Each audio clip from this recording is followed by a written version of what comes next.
Hola, buenas noches. Hoy es el lunes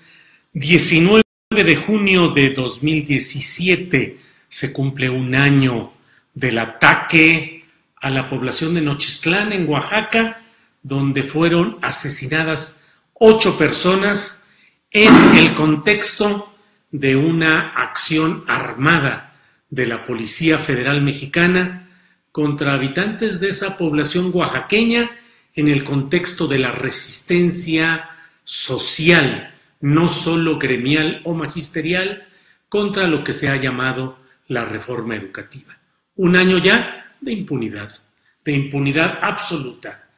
Enrique Galindo Ceballos, quien era el comisionado general de la Policía Federal, pues simplemente recibió en su momento la instrucción de hacerse a un lado, de renunciar. Lo hizo, renunció. Se anunció por parte del secretario de Gobernación, Miguel Ángel Osorio Chong, se anunció que habría una investigación para deslindar responsabilidades y castigar a los culpables de los eventuales abusos de fuerza que se hubiesen realizado en el contexto de aquella arremetida de la Policía Federal disparando, recordemos aquella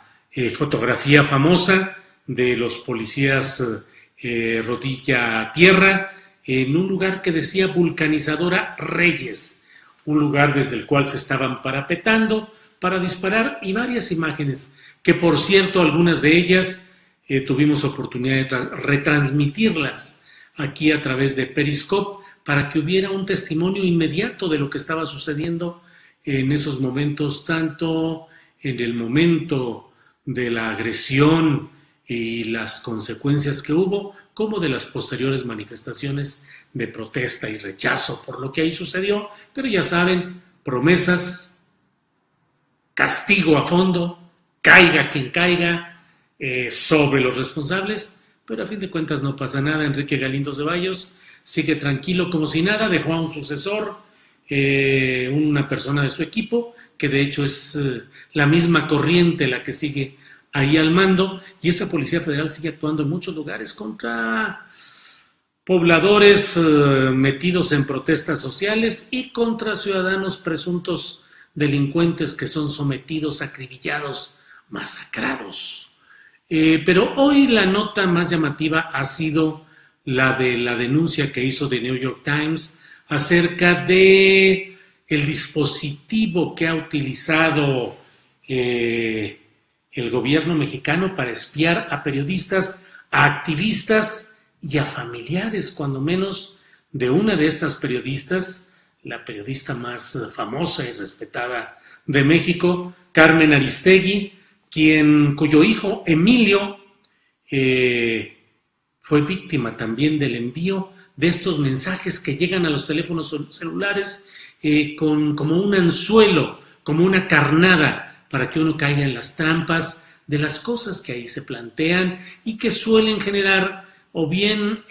curiosidad por saber exactamente qué es lo que sucede, o a veces una legítima preocupación periodística, porque a veces son anuncios de denuncias, de hechos, de expedientes, y a los cuales si se les da clic, en ese momento se instala el mecanismo denominado Pegasus, que es un mecanismo que solo se vende a gobiernos, porque sirve oficialmente para espiar a criminales y a terroristas, los dos únicos rubros que supuestamente pueden ser utilizados por este programa Pegasus. Pero sin embargo, en México varios activistas, varios periodistas han señalado haber recibido este tipo de mensajes carnada en busca de dar el clic para ser insertos en el programa Pegasus. Varios de mis compañeros, he platicado con ellos por mensaje privado y tenemos conciencia de que nos han llegado mensajes parecidos. En algunos casos se les ha dado clic, en otros no, pero evidentemente es una campaña muy bien instalada para meterse al teléfono celular, tener el control de la agenda, de los contactos, de los correos, de las llamadas, de toda la información que haya, está a disponibilidad de quienes tienen ese programa. Pero además se pueden activar el micrófono e incluso la cámara para poder estar captando las conversaciones que tengan esas personas en privado, con sus conversaciones en general, no las que se den en conversación telefónica, sino las que se estén dando en un sitio determinado sin que esté oficialmente abierto o activado el teléfono celular. También se podría activar la cámara del teléfono celular. Yo recuerdo, y lo menciono en la columna Astillero de este martes, un capítulo de Black Mirror, esta serie impactante de Netflix, un capítulo que se llama Shut Up and Dance, calla y baila, o calla y haz lo que te digo, porque finalmente no les platico toda la historia, pero a fin de cuentas es la historia de un joven que es captado masturbándose frente a su computadora, viendo videos pornográficos. El joven se masturba, es captado por alguien que insertó un software malicioso, un malware le llaman, y a partir de eso y de la amenaza de dar a conocer ese video entre sus amigos, entre su novia, sus familiares, lo controlan y lo hacen que vaya realizando determinados actos uno tras otro. Bueno, pues,